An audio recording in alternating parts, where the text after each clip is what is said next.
Итак, с вами Ивангай, и это новая Hello everyone, игра. I'm Dan Pinchbeck, I'm the creative director of the Chinese Room, and this is the Dear Esther developers commentary.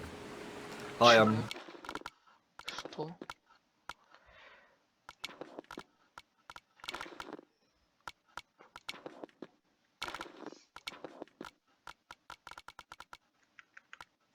Ладно. Robert Briscoe. I'm the artist on Dear Esther. And I'm Jessica Curry, and I was the composer on the game. So what you're looking at today is a remake of a remake of a mod. Dear Esther started off in 2007 as a Half-Life 2 mod that did really, really well in the modding community, which was fantastic, and as a result of that attracted the attention of Rob, who worked as the primary developer on a Source remake of the game that was released in 2012. And this year is another remake where it's been updated for a cross-platform release, and we wanted to add in this developers commentary just to give you a bit more of an insight into some of the ideas behind the game as it came together. Ладно. Ну вот как-то вот ничего не понятно, конечно. Ну я пойду, значит, наверх, значит. Какие-то цветочки, растения. Ничего не понятно пока.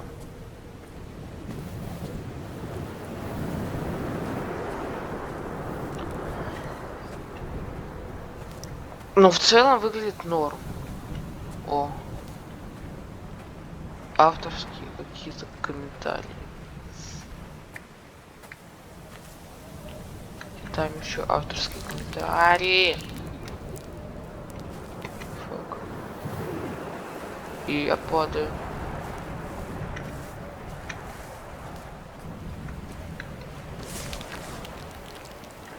Ну ладно.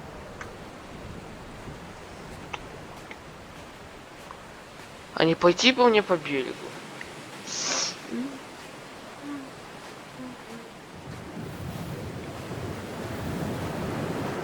When I wrote the music for the mod of Dear Esther, there was absolutely no budget whatsoever for live players, so all the music was sampled. But one of the good things about that is it actually forced me to be quite creative about how I wrote the music. So with my background in sound art, I wanted to use samples in a different way that wasn't just using it to sound like a violin. I wanted to time stretch and manipulate samples to make something different and strange and quite unique. But then when we got the Indie Fund money, I had the amazing opportunity to re-record the music with live players. And that was so exciting for me, actually, because that's where it comes to life. So people have asked why the Dear Esther is set on a Hebridean island. What's really interesting about this is one of those times when your kind of aspirations as an artist and the practical realities kind of dovetail. We knew that we had to have some way of limiting the player from disappearing off the play space, and when we made the original, it was a mod, and because it was a Half-Life 2 mod, you kind of had Eastern European city, spaceship, or blasted, desolate landscape. We had three options if you didn't want to start making any other assets. So it started off with these practical constraints. We don't want to set it on a spaceship, we don't want to... One of the things you're always trying to do as a composer is create memorable themes. And a slight confession is that probably the most memorable theme, which is Remember in Dear Esther, wasn't actually created for the game. Rob's looking shocked! So it was actually from a piece of choral music that I'd written years before, based on a Christina Rossetti poem called Remember. And one of the things I was talking about earlier was how I didn't have any budget. So I had this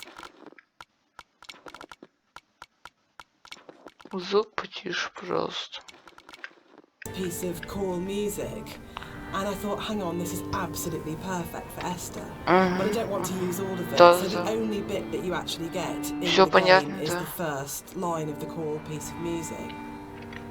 О, еще одни комментарии, как интересно. Yeah, they actually did this. It was really cool. I found this historical document. They used to do this on Bora and the Hebrides if their disease broke out. Сделай хотел субтитры, я нифига не понимаю. Chalk So if you're on a boat and you're coming to the island, you know not to land because it was infectious, which is the coolest, most amazing. It's one of those things where you go, it's almost impossible as a writer to come up with something as cool as that. It just has to be something that was actually done, and it's so sad as well. And I love this bit and the fact that we can do it because it feels really real because it references a real thing. And I know there's something really special about that, but it was always one of those bits in the game that I thought, we've got to be able to represent this somehow. We have to be able to get these things in here. Yeah, I mean, that's really interesting. I actually didn't know. Something that I wanted to bring through in the art of the game was the same kind of fidelity that you find in both Jessica's music and Dan's writing. In the same kind of way that you have в Steam написано, что это симулятор ходьбы. Close attentions to detail that kind of really bring richness to the story. And something that was missing in the original mod version was just this lack of a visual layer of story. And something that I did throughout the art of the game is to add in all these little details here and there. There's a scene in Donnie Darko where Drew Barrymore's playing И я his English опять teacher, куда-то and she вниз talks about пошел. Celador as being the most beautiful word in the English language, and about it's the sound of the words together. And Dear Esther actually comes from the introduction to From a Faith No More song, the Crab song on the first album, Introduce Yourself. And there's a point where I think it's Chuck at that point as the vocalist before Mike Patton just says Dear Esther, and it really lodged with me because the sound Dear Esther just has a really amazing sound to it. And I think when we started making it, and the idea of it being this series of letters to someone came through, it just came straight back out of going, that's just a really beautiful sounding combination of words. And I think that really sums up the whole approach to the writing in Dear Esther of what's the most beautiful combination of words and images we can put together, and to do it that way rather than writing a traditional. I think the central question to the entire experience for most people that have played it or are talking about it is this idea of, is the island real? Is what's going on a literal event of a man walking across a Scottish island, or is it a dream that he's had? Does the island even exist? And one of the things that we try to do with the writing is to constantly lull the player into a position where they got an understanding, they made a decision about what they thought was going on, and then to undercut it. So you never actually were able to settle on any one interpretation. And that was the challenge I set myself when I wrote the original mod, was can we put a story in a game that not only lends itself to multiple interpretations, but there is no stable interpretation. One of the things that's been most commented on with the audio and the music in Dear Esther is how sparse it is. And that was a really deliberate tactic. I wanted to leave room for the player to think and to dream and to wonder and to put their own interpretation into what was happening. And I think the problem with so much modern media is how bombarded we are constantly. It's the kind of MTV, flash in your face, constant music. And Dan and I watch a lot of drama together, and there really is constant music. Which is constantly telling you what you should feel, like really clearly, and it's like being kind of beaten up by the music sometimes. And when you read a lot of reviews of Dear Esther, a lot of people say they had this time to. Как интересно. So there's a lot of places in the game where you see a lot of strange things, and this is very deliberate. One of the things we wanted to do is just kind of like not spoon feed the player every little piece of story. We kind of just, some things are literally just in there to just kind of let you think and let you decide on whatever you want to bring to the story yourself. So it's kind of like I approached it like an impressionist painting where you've got like this kind of very vague outline of things, but if you stare at it enough, you can kind of like fill in the spaces, and kind of the image comes together on its own. So a lot of these kind of strange pieces of geography and stuff, that's really kind of deliberate in some ways, just to kind of keep the player's mind open and kind of bring their own interpretations of the story through that. А я, кажется, потерялся.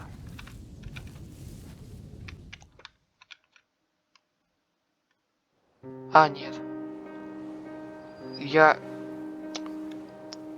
прошел что-то? А, да. А, реально. When I was originally Я thinking что-то about прошел и how to write the началась music for the game, новая. I suddenly realised that Нет. you don't see anybody in the game, and Какая the most important грустная. character as such is the island itself. So one of the things that I did with the music Мне хочется was to плавать. write the island as if she or he were a character in its own right. And that's really important, I think, that you're going through. Alright, let's talk about walking. Let's do it. We're going to address the elephant in the room, the very, very slow moving elephant in the room. So this might be a longer conversation because it kind of fits with that. So Esther was the first of the what are now called walking simulators, and it was really interesting that for us it didn't feel that weird to have a game that was slower than normal, where actually there was lots of time to just walk around and think and look at things. And it was amazing at the time how this was seen as completely revolutionary, and it's really interesting. It's amazing to see how many other games have kind of like taken it on board. For me, it came from, I didn't see it as being odd to have a game where the radio mast in Dear Esther is obviously kind of design feature as well as its place within the story. And that thing came from its release in Half-Life Citadel in Half-Life 2. That it tells you how far you are through the game. You're always looking up to the skyline. Am I closer to the Citadel? Can I see it? And it lets you know how near you are to the end of the game. And it was really important because Esther's so open in a way, because there isn't this. You're not using kind of shootouts or kind of gating it with combat encounters to kind of constantly keep you moving.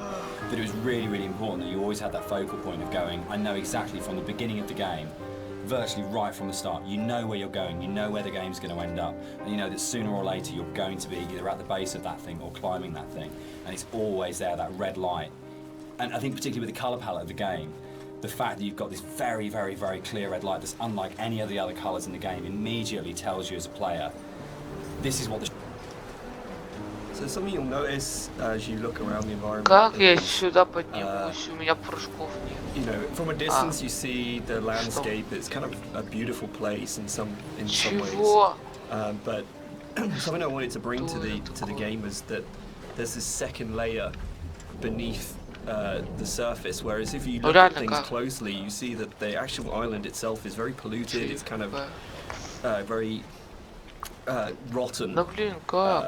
You know, everywhere you look, every rock, every grass surface, it has this layer of filth on it, and it's kind of been put in there just to kind of emphasize further that this island is a really unpleasant place to live.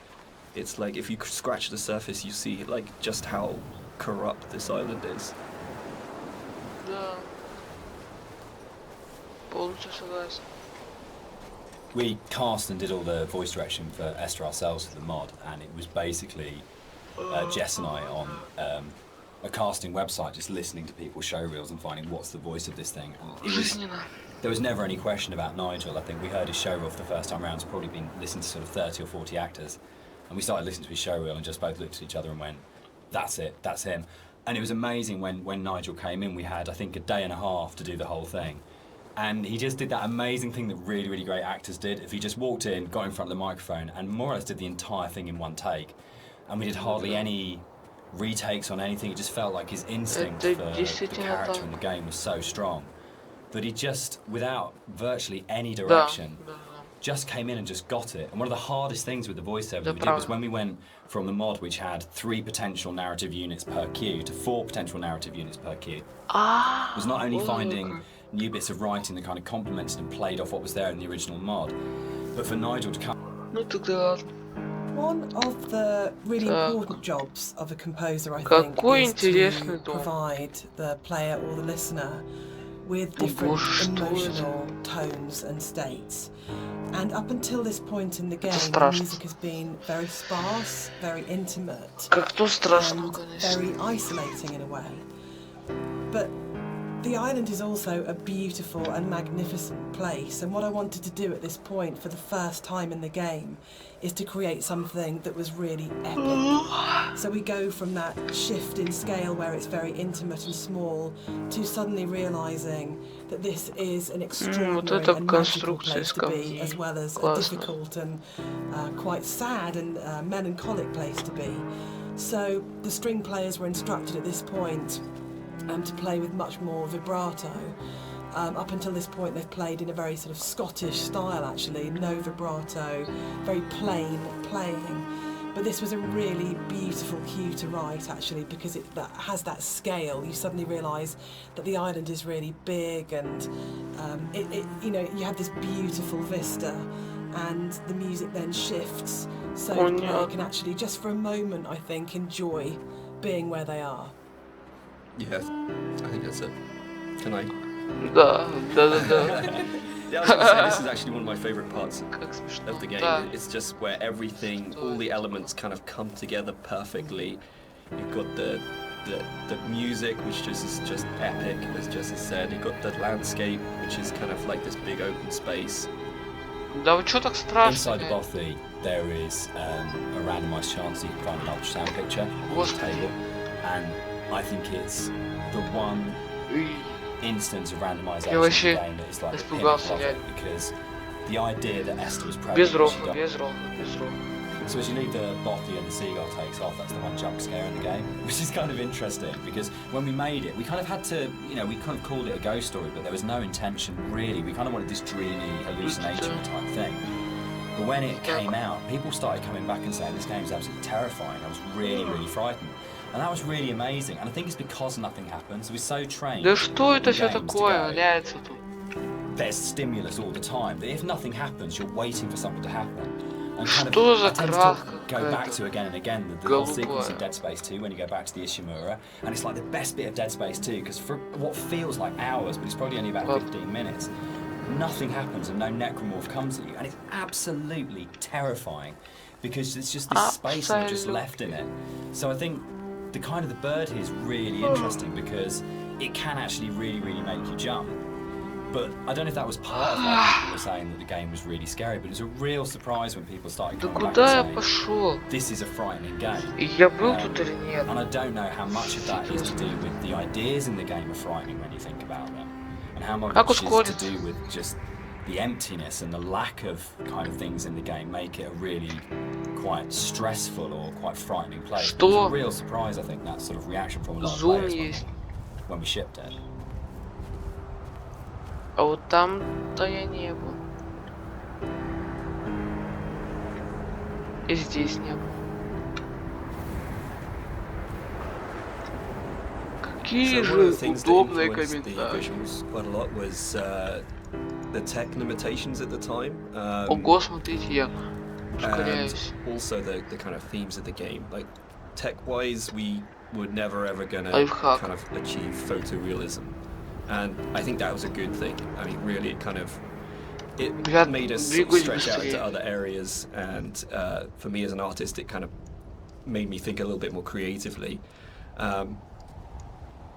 We should probably talk about some of the inspirations behind it.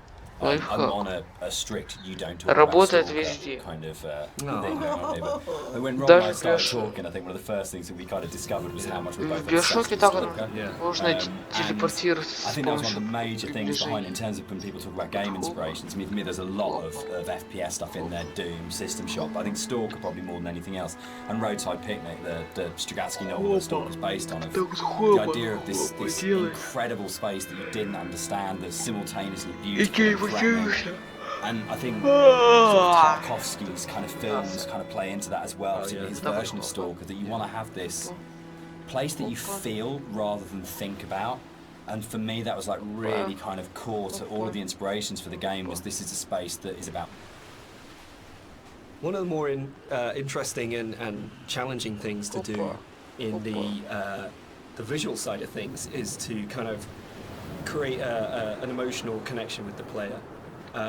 With the music, it's very strong, and the dialogue can kind of help you to feel what the character's feeling, but to kind of really create an atmosphere and to create emotion, it's very difficult. So I designed a few things very subtly within the environment to kind of plant imagery into your mind and kind of make you feel certain things. With this shipwreck on the beach, you can kind of, like, if you look at it from certain angles, you get this real, like, чё так страшно-то? it's like a cross sticking up. It's this kind of semi-religious imagery, but it really kind of, it's not obvious, it's not in your face, it's just kind of like something that makes you feel like something you know. And so like there's a lot of deliberate attempts in the game to recreate that feeling, and it's kind of hard to point out in many other places, but This is another of my favourite bits in the game, where you come along the edge of the sort of gully and you find hundreds of books, and it's one of the first times where most explicitly there's the suggestion that nothing you're seeing is real, because there's just no way that this can exist. It's a really amazing, uncanny moment. But it works, I think, for me, because you just go, I don't understand it, but it's lodged somewhere in my head and I can't get rid of it and I can't unsee this. And I think for me, like in terms of my influences from books, I mean, there's the obvious sort of stuff like with Burroughs, Cut Up and things like that going on. But it comes to the kind of books that I really love, that, like Roadside Picnic, or the other one by the Strugatskys as well, I absolutely love, is The Ugly Swans. Атмосферная, Индия с первого лица, исследование приключений казуальное для одного, отличный саундтрек, повествовательная тайна, короткий, глубокий сюжет, хоррор, расслабляющий хоррор. You can't understand the logic, but you feel like the logic's there. And that, I think, is a really powerful thing that games are so good at doing, of creating these things. And I think where a lot of game writing for me becomes kind of the wheels fall off it, is that they have these amazing ideas and then suddenly there's this huge rush of going, right, we've developed this mythos and we've shown you all the tips of the iceberg, which are really interesting, but now we're just going to show you the whole iceberg. And actually, that's never that satisfactory as a player, because it robs the mystery. And I think the best game writing is those kind of moments where you go, I feel like there's something just outside the edge of my vision, or just on the edge of my hearing. But it's the confidence to go, that's it, that's all you get, and the rest. One of the really important images in the game is the radio mast, and the soundscapes that I wrote for the game are really tied into this idea. So it's the concept of the tortured sounds that they're so broken down, they're so manipulated, and it really is supposed to represent the inner state of the protagonist at this point. It's that fractured understanding. So it kind of works on two levels, actually. We have the narrator who's trying to understand the journey that he's on, and we also have the audience's journey and their struggle for comprehension to understand what's going on in the game. So this distortion, this breaking down, this fragmented kind of tortured sound really ties into the idea of the radio mast and that idea of communication, actually, that the game is trying to communicate something to you, the narrator's trying to tell you something, but it's so difficult to understand what that is. Алло. Загрузка. Получил какое-то достижение. А что дальше? Катсцена, что? У разработчика хватило денег на такую красивую катсцену. О, как все понятно и красиво. И я-то уже подумал, что это какая-то смешная, прикольная катсцена. The caves in the game are really interesting because it's a very как же тут красиво. Можно искоренить и kind of like this, ставить organic, на more обои. surreal, dreamlike landscape compared to what you're used to before this point. It's you know, we kind of used the visuals and this kind of unreal thing very subtly, but here it's kind of at the forefront, and it's, to me, has kind of been designed as this kind of journey through the inner self, through the body, and it's really designed to be a very different experience compared to the rest of the game. This for me is probably the most pivotal music cue in the game. It's the one that most people write to me about to say that they are absolutely obsessed with and they love. It's the only music cue that has singing, it has a female voice, and I think that's a really important shift for me. That you've gone from this beautiful string music, but it's quite abstract, into what is effectively a song.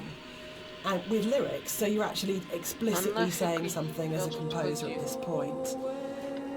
The other thing that I think it's important to say for me is it's the biggest shift from the music that I wrote for the mod. It's the same music, but the act of having it sung by an amazing singer. I sang it on the original and it's really bad, and Clara Sanabras re-recorded it, and it's what good actors do, it's what Nigel Carrington did, it's what good musicians do, and they take something that you've created and they just shove it up into the next level and make something that's good into something really extraordinary. And also for me, I think it's a point where the environment art and the music just meld so beautifully. The caves in the game are really interesting because it's a very tonal shift within the whole visual look of the game. It's kind of like this more organic, more surreal, dreamlike landscape compared to what you used to before this point. It's you know, we kind of used the visuals and this kind of unreal theme very subtly, but here it's kind of at the forefront, and it's, to me, it's kind of been designed as this kind of journey through the inner self, through the body, and it's really designed to be a very different experience compared to the rest of the game. Different experience. Я это уже слышал, судя по всему.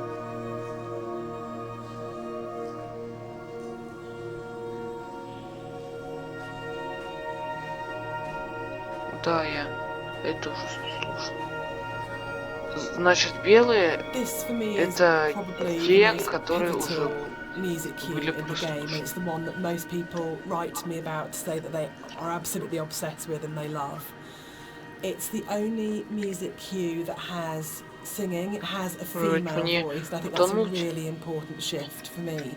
That you've gone from this beautiful string music, but it's quite abstract, into what is effectively a song. And with lyrics, so you're actually explicitly saying something as a composer at this point. The other thing that I think it's important to say for me is it's the biggest shift from the music that I wrote for the mod. It's the same music, but the act of having it sung by an amazing singer. I sang it on the original and it's really bad, and Clara Sanabras re-recorded it, and it's what good actors do, it's what Nigel Carrington did, it's what good musicians do, and they take something that you've created and they just shove it up into the next level and make something that's good into something really extraordinary. And also for me, I think it's a point where the environment art and the music just meld so beautifully and so seamlessly into one. I mean, on a personal level, I've played the game hundreds of times now. I just want to say that I think you can divide caves and games into pre and post Dear Esther. I think that it's just a way of breaking away from reality into saying what you can do with these spaces that actually makes them this incredibly, much more vividly colourful and much more kind of interpretative and look for it. And it's really interesting that I look at caves now in games and I find myself going, that's a very Rob Briscoe cave. And I think that's an amazing thing to have achieved. So I think it's one of those, it's great paying other people's work compliments. I enjoy that because you never feel like you're being prepared about yourself, but I think it is, I think particularly it does come again down to that blend between the audio and visuals. It's a real high watermark. I kind of, it's one of the areas in all the games that made that I'm most proud of. I think as well, you think you know what you're getting with Dear Esther for the first 45 minutes of the game, wherever we are at this point, and then you step into something. I think when you're designing a game, it's very easy to get very locked into what the system can do. and you're trying to deal with all the different variations of things that if a player does this, then this, and we have to deal with the consequence here. And our lead designer, Andrew, and I talk about this all the time about you might have an idea, but then how does this radiate out throughout the entire system? And you get very caught in the idea of what the system has to be and how robust the system has to be and this kind of thing. And I think what's really important as a sort of a designer, as a creative, is that understanding that actually the real game is happening in the player's head, and that the system can be whatever you want it to be, but if the game isn't running in the player's head as opposed to on the screen, then you're missing a trick. You're not letting the game be everything it could be. And I think the great thing about working with a game as simple as Esther in a way is that those sort of what's really important to me is that Dear Esther started out as a Half-Life 2 mod. And Какая же все-таки большая пещера, когда она закончится? And celebrated it, and downloaded it a lot, and talked about it, and loved it, then it would never have been a game.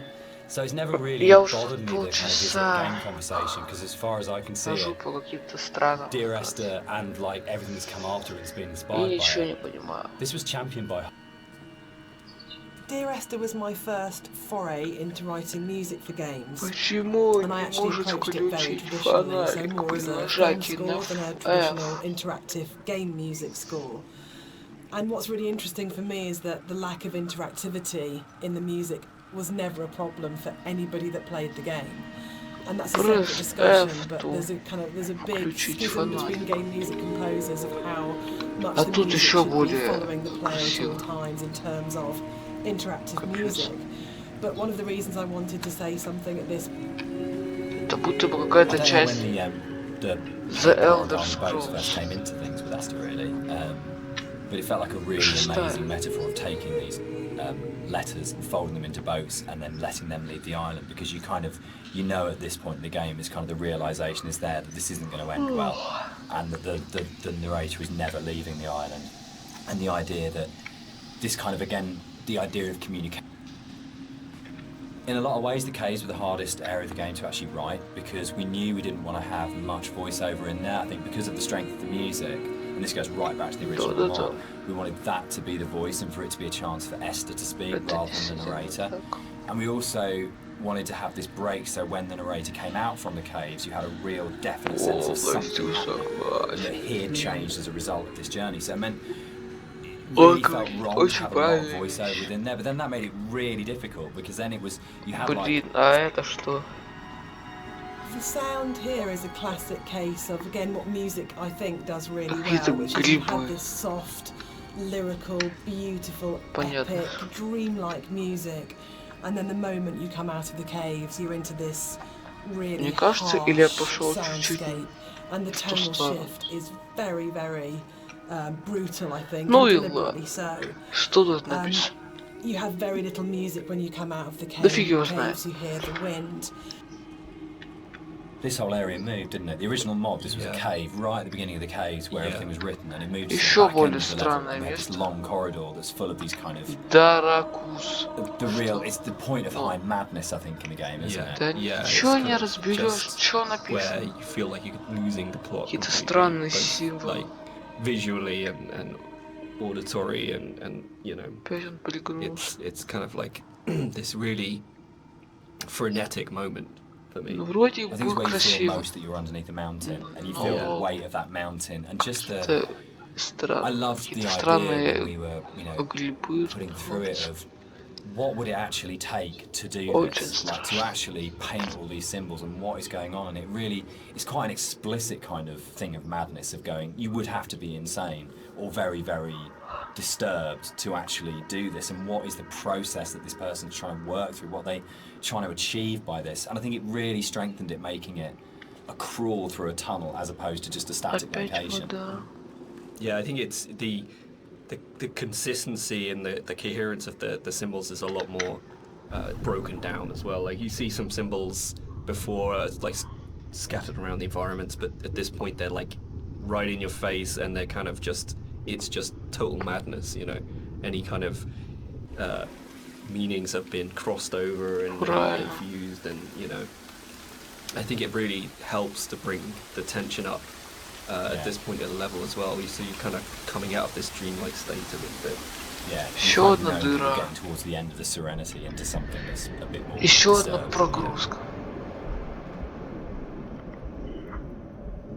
Чего? Это что, город под водой? The motorway scene. Как же такое может The biggest new addition to between the mod. Yeah. Это The вообще commercial version. This didn't exist in the mod at all. It was a completely как это койка? new thing. Прямо на Yeah, улице, it's well.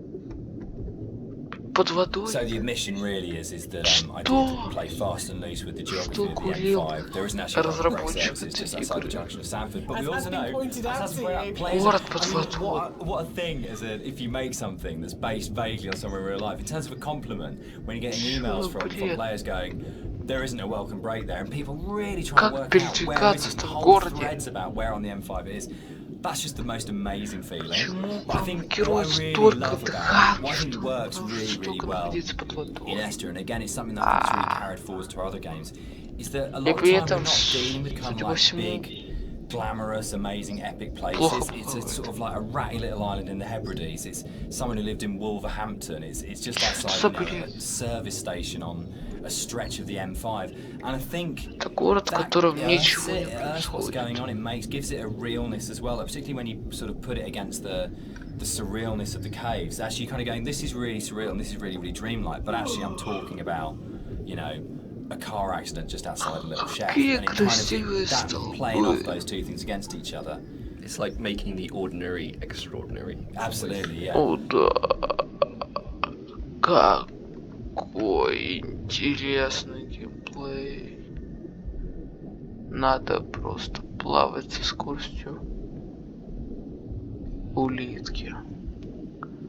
Как интересно.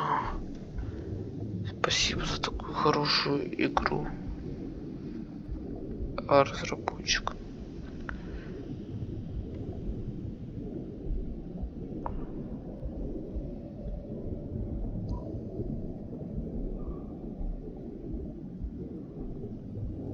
Еще одна загрузка, что ли? Еще один город под водой? А нет. Повезло. На этот раз.